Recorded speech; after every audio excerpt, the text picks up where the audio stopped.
ममता बनर्जी तो कह रही हैं कि ये दबाव में 8 फेज में चुनाव कराए जा रहे हैं पश्चिम बंगाल में। सवाल ये है कि क्या वाकई परिवर्तन के लिए ही अष्टमेव जयते करा दिया है आप लोगों ने 8 चरण में, ये उनका आरोप है। देखिए अंजना जी, जब सुबह है इतनी मतवाली तो रात का आलम क्या होगा।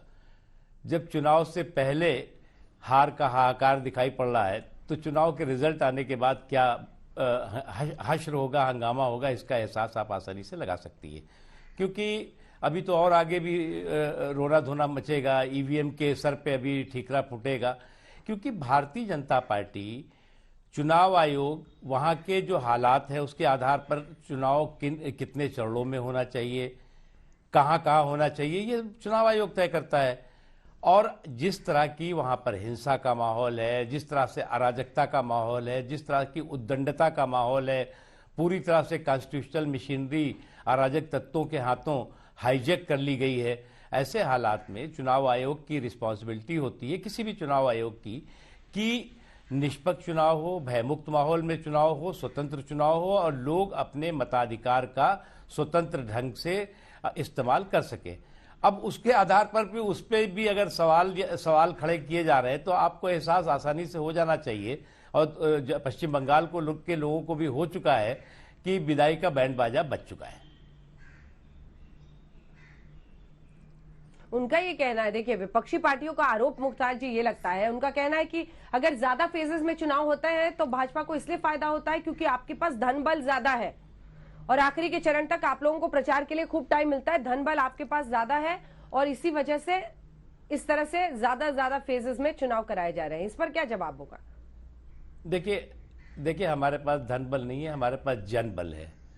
और जिस पार्टी के पास जन बल होता है उसको जो है वो जनता पर विश्वास होता है, और जिस पार्टी के पास जनबल नहीं होता वो इस तरह के हाहाकार और इस तरह का रोना धोना करते हैं। पहली चीज देखिए, मोदी जी ने जब से मोदी जी ने केंद्र की राजनीति में कदम रखा है तब से उन्होंने जो भी चुनाव हुए हैं, चाहे पंचायत के चुनाव हुए हों, चाहे स्थानीय निकाय के चुनाव हुए हों, चाहे असेंबलीज के चुनाव हुए हों, पार्लियामेंट के चुनाव हुए, हर चुनाव को बहुत सीरियस तरीके से, बहुत ही गंभीरता के साथ और भारतीय जनता पार्टी की विजय को सुनिश्चित करने की रणनीति के साथ लड़ा। अब जब जो है वो त्रिपुरा है, अब त्रिपुरा कभी कोई सोच सकता था कि भारतीय जनता पार्टी का परचम फहराएगा, भारतीय जनता पार्टी वहां विजय पताका फहराएगी, असम है या और भी जगहों पे है। इसलिए हमने बंगाल में भी जो हमारा 2% 3% का गैप था चुनाव में, पार्लियामेंट के चुनाव के दौरान, उस 2% 3% के गैप को हमने भरा है और भरने के साथ हम चुनाव के मैदान में आ रहे हैं। हमारे पास कोई ऐसा नहीं है कि हम जो है वो जेब खाली करके और भारतीय जनता पार्टी अपनी झोली खाली करके चुनाव के मैदान में आई है। हम 1.5-2% के अंतर के बीच में हमने उस गैप को मेहनत करके उन क्षेत्रों में जहां पर हमें लगा था कि हमें वहां पर जो है वो और लोगों का विश्वास जीतने की जरूरत है, उसको हमने किया। आपने देखा कि हर केंद्र की योजना, हर केंद्र के कार्यक्रम पर कितनी उसको रोको, उसको लागू मत करो। अरे भैया, वो बीजेपी का कार्यक्रम नहीं है, वो मोदी जी की केंद्र की सरकार का कार्यक्रम है जो पश्चिम बंगाल के लोगों के लिए है, लेकिन उसको नहीं हम लागू करने देंगे। क्यों नहीं लागू करने देंगे? कि मोदी जी का नाम आ जाएगा। अरे भैया, आप अपने नाम का ठप्पा लगा के उसे लागू तो करते, जनता को तो फायदा होने देते। नहीं होने दिया उन्होंने। पूरे देश में हो रहा था, वहां नहीं हो रहा था। तो ये सब खमियाजा उनको भुगतना पड़ेगा। ठीक है, लेकिन सवाल तो यही है ना कि मुख्तार अब्बास नकवी जी, आरोप ये लगता है कि आप लोग ध्रुवीकरण करा देते हैं, हिंदू मुस्लिम करा देते हैं पूरे इलेक्शन को। एक सवाल मैं आपसे पूछना चाहती हूं कि चाहे वो उड़ीसा हो और भी कई राज्य हैं ऐसे, लेकिन इस तरह की ताकत बीजेपी नहीं झोंकती है। क्या घुसपैठ की परेशानी, बांग्लादेश से बॉर्डर सटे होने की वजह से ध्रुवीकरण के लिए एक पोटेंशियल राज्य दिखता है, जिसकी वजह से बीजेपी ने इसको प्रतिष्ठा की बात बना ली है? और स्वर्ण काल बीजेपी का तब तक नहीं आएगा जब तक हम बंगाल और केरल पर राज नहीं करेंगे। अमित शाह जब ये कहते हैं तो इसका क्या अर्थ है?